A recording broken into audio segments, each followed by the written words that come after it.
നമസ്കാരം. ഞാൻ കിരൺ എസ് പിള്ളൈ, വസ്തുത തിങ്ക് ടാങ്കിൽ നിന്നാണ്. നമ്മളിവിടെ സംസാരിക്കുന്നത് അത്യാവശ്യം ഒരു ചിന്തിക്കേണ്ട വിഷയം തന്നെയാണ്. അതായത് നമ്മൾ പറയുന്നത് പണത്തിൻ്റെ പ്രസക്തിയെ പറ്റിയാണ്.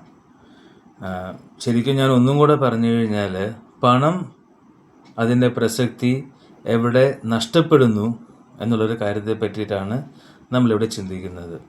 നമ്മളുടെ കേരളത്തിലെ ഒരു കാര്യം തന്നെ നോക്കാം. എന്നിട്ട് നമുക്ക് കുറച്ച് സാഹചര്യങ്ങളെടുക്കാം എവിടെ പണത്തിൻ്റെ പ്രസക്തി നഷ്ടപ്പെട്ടു എന്ന കാര്യം. അപ്പം ഞാൻ കുറച്ച് കാര്യങ്ങൾ പറയാം, എന്നിട്ട് ഇത് നമുക്ക് ചിന്തിക്കേണ്ട കാര്യമാണ്. വീഡിയോ അവസാനം വരെ കാണുക. എന്നിട്ട് അവസാനം ഞാൻ ഒരു ചോദ്യമോ അല്ലെങ്കിൽ ഒരു ചിന്തിക്കാനുള്ള ഒരു ചെറിയ ഒരു പസിൽ ഇടാം. അപ്പം അതിനെപ്പറ്റി ചിന്തിച്ചു കഴിഞ്ഞാൽ നമ്മൾ ഇനി വരുന്ന വീഡിയോകളിലും മറ്റുമൊക്കെ ആയിട്ട് ഇതിനെപ്പറ്റി നമ്മൾ കൂടുതൽ നമുക്ക് ശ്രദ്ധിക്കാവുന്നതാണ്. അപ്പോൾ നമുക്ക് തുടങ്ങാം. ആദ്യത്തെ കാര്യം, ഇപ്പോൾ നമുക്കിപ്പം പണ്ടത്തെ ഒരു അവസ്ഥ നോക്കാം. പണ്ടെന്ന് പറഞ്ഞാൽ അധികം പണ്ടൊന്നും പോകണ്ട. ഇപ്പോൾ ഒരു 90കളും കുറച്ച് 80കളും ഒക്കെ പരിചയമുള്ള ആൾക്കാർ, അന്നത്തെ കാലത്തൊക്കെ ജീവിച്ചിരുന്നവർ ഇതിനെപ്പറ്റി ഓർക്കുക. ഇപ്പോൾ നമ്മൾ നമ്മുടെ വീട്ടിൽ നിന്ന് പുറത്തോട്ട് ഇറങ്ങുമ്പോൾ, പറമ്പിലൊക്കെ ഇറങ്ങുമ്പോൾ, നമ്മുടെ വീടുകളിലും പറമ്പുകളിലും ഒക്കെ മാവുകളുണ്ടായിരുന്നു. അത്യാവശ്യം ചെറിയ ചെറിയ ഈ ഫലവൃക്ഷങ്ങൾ, അതായത് ഫ്രൂട്ട്സ് ഉള്ള വൃക്ഷങ്ങളുണ്ടായിരുന്നു. അപ്പോൾ നമ്മൾ പലപ്പോഴും മാങ്ങ എറിഞ്ഞിട്ടിട്ടുണ്ട്, പേരയ്ക്ക, ജാമ്പയ്ക്ക, ഇതൊക്കെ നമ്മൾ കഴിച്ചിട്ടുണ്ട്. അപ്പോൾ ഇതൊക്കെ ഫ്രഷ് പ്രൊഡ്യൂസ് ആയിരുന്നു. അതായത് മാവിൽ നിന്നും ഡയറക്റ്റ് എറിഞ്ഞിട്ട മാങ്ങ. അതിൻ്റെ വില എത്രയാണ്? അതിന് നമ്മൾ ശരിക്കും കാശ് കൊടുത്താണോ നമ്മൾ മാങ്ങ വാങ്ങിയിരുന്നത്? അത് ചിന്തിക്കുക. രണ്ടാമത്തേത്, ഇപ്പോൾ ഈ ആറുകളുടെ അടുത്തൊക്കെ താമസിക്കുന്ന ആൾക്കാരുണ്ടാകും, പുഴ അരികിലൊക്കെ താമസിക്കുന്ന ആൾക്കാർ. അപ്പോൾ നമ്മൾ പലപ്പോഴും പുഴയിൽ നിന്ന് ഫ്രഷ് ആയിട്ടുള്ള വെള്ളം കുടിച്ചിട്ടുണ്ട്, പുഴയിൽ കുളിച്ചിട്ടുണ്ട്, നമ്മൾ പുഴയിൽ നീന്തിയിട്ടുണ്ട്. അപ്പം അതിന് ശരിക്കും ഒരു ഫ്രഷ്നെസ് വാല്യൂ ഉണ്ട്, അതിന് അതിൻ്റേതായിട്ടുള്ള ഒരു വിലയുണ്ട്. ഇന്നത്തെ കാലത്താണെങ്കിൽ പുഴയരികിൽ ആൾക്കാർ റിസോർട്ട് വയ്ക്കും. പുഴയിൽ നീന്തുവാനാണെങ്കിൽ നമ്മൾ കാശ് കൊടുക്കണം. നമുക്ക് നല്ല വെള്ളം കുടിക്കാനാണെങ്കിൽ നമ്മൾ അതിന് കാശ് കൊടുക്കണം. മിനറൽ വാട്ടർ എന്ന് പറയും. അതിൻ്റെ ഐഡിയ ഇതാണ്. അതായത് നമ്മൾ ഒരു പുഴ എവിടെയാണോ ഉത്ഭവിക്കുന്നത്, അതായത് ഒരു പുഴ ഇപ്പം മലയിൽ നിന്നാണ് സാധാരണ പുഴകൾ ഒഴുകി നമ്മളുടെ എവിടെയാണ് വരുന്നത്? കടലിൽ വരുന്നത്. അപ്പോൾ പുഴയുടെ ഉത്ഭവം മലയുടെ അടുത്താണെങ്കിൽ, മലയുടെ അടുത്ത് നിന്നുള്ള പുഴയിൽ നിന്നുള്ള വെള്ളം എടുക്കുകയാണെങ്കിൽ അവിടെയുള്ള ചെടികളും മറ്റും പുഴ തട്ടി വരുന്നത് കാരണം ആ മല പ്രദേശത്തുള്ള പുഴകളിൽ കുറച്ചും കൂടെ ആ വെള്ളത്തിന് ഒരു ഔഷധ മൂല്യം ഉണ്ടാവാം, ഉത്ഭവ സ്ഥാനത്തുള്ളത്. അപ്പോൾ അത് നമ്മൾ ഇന്ന് അത്തരം വെള്ളം കിട്ടണമെങ്കിൽ നമ്മൾ വലിയ വില കൊടുത്ത് വാങ്ങുന്നുണ്ട്. പക്ഷെ നമ്മളത് സൗജന്യമായി കുടിച്ചിരുന്ന ഒരു സമയമുണ്ട്. ഇന്നും അത് സൗജന്യമായി കുടിക്കാവുന്നതാണ്. പിന്നെ ഒരു സംഗതി നമുക്ക് പറയാം. ഇപ്പോൾ ചില ആൾക്കാർ, അവർക്ക് എവിടെയും കയറി ചെല്ലാം. നമ്മൾ ചെറിയൊരു ഉദാഹരണം പറയാം. അതായത് നല്ല ഭക്ഷണം ഉണ്ടാക്കുന്ന ഒരാൾ, അയാൾ സംസാരത്തിലും സൗമ്യനാണ്, അയാളുടെ കാഴ്ചപ്പാടിലും സൗമ്യതയുണ്ടെങ്കിൽ അയാൾക്ക് എവിടെയും കയറി ചെല്ലാം. കാരണം അയാൾ ഭക്ഷണം നന്നായിട്ട് ഉണ്ടാക്കുന്നുണ്ട്, അയാൾക്ക് നന്നായിട്ട് ബിഹേവ് ചെയ്യാനറിയാം, അയാൾ നല്ല ഒരു സ്ഥലത്ത് നിന്നാണ് വരുന്നത്, അയാളെ കണ്ടു കഴിഞ്ഞാൽ ആർക്കും മൂഷിക്കില്ല. അങ്ങനെ ഒരു അവസ്ഥയുണ്ടെങ്കിൽ അത്തരം ഒരാൾക്ക് എവിടെയും കയറി ചെല്ലാം.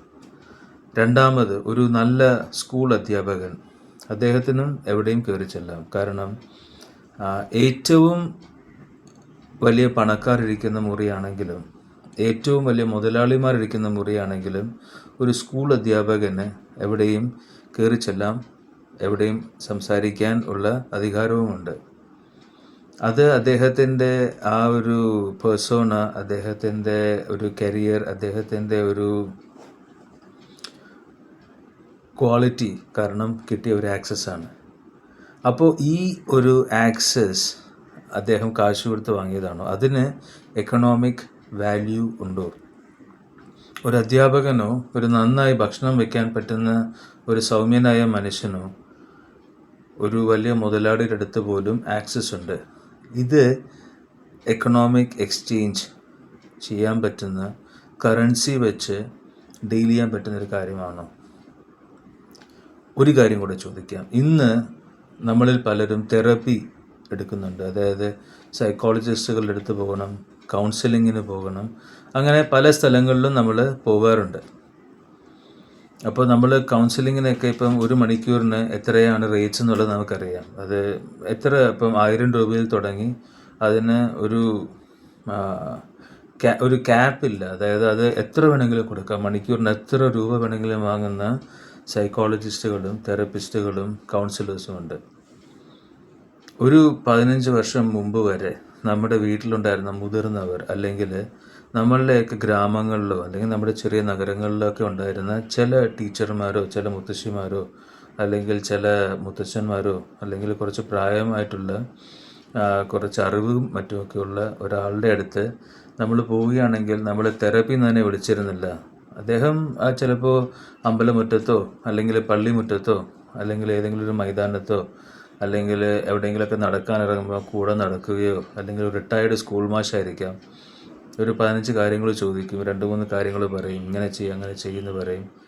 അപ്പം അതിന് നമ്മൾ അദ്ദേഹത്തിന് ചായ പോലും വാങ്ങിക്കൊടുക്കാറില്ല.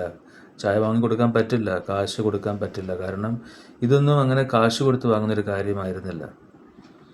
അപ്പോൾ ഇതിനകത്ത് നമ്മൾ പറയുന്നത് എല്ലാത്തിനും ഒരു വിലയുണ്ട് എന്ന് പറയുന്നത് അതൊരു എക്കണോമിക് കോൺസെപ്റ്റാണ്. ഏതിനും എല്ലാത്തിനും വിലയുണ്ട്. ആ വില ഞാൻ പണം കൊടുത്ത് എക്സ്ചേഞ്ച് വാല്യൂ ഉണ്ടാക്കും എന്ന് പറയുന്നത് ഒരു ഫണ്ടമെൻ്റലി വെസ്റ്റേൺ ക്യാപിറ്റലിസ്റ്റ്, ഒരു ബ്രിട്ടീഷ് കൊളോണിയൽ ഐഡിയ ആണ്. കാരണം എന്തിനും കാശിൻ്റെ വില പറയുന്നത്. അതുകൊണ്ട് തന്നെയാണ് നമ്മളെപ്പോഴും കാശ് അല്ലെങ്കിൽ പണം ഒരു മൂല്യത്തിൻ്റെ അടിസ്ഥാനമാക്കി കാണുന്നത്. അങ്ങനെ പണം മൂല്യത്തിൻ്റെ അടിസ്ഥാനമാക്കി കാണുകയാണെങ്കിൽ പണം ഇല്ലാത്തവന് മൂല്യം കുറയുകയും പണമുള്ളവന് മൂല്യം കൂടുകയും ചെയ്യും.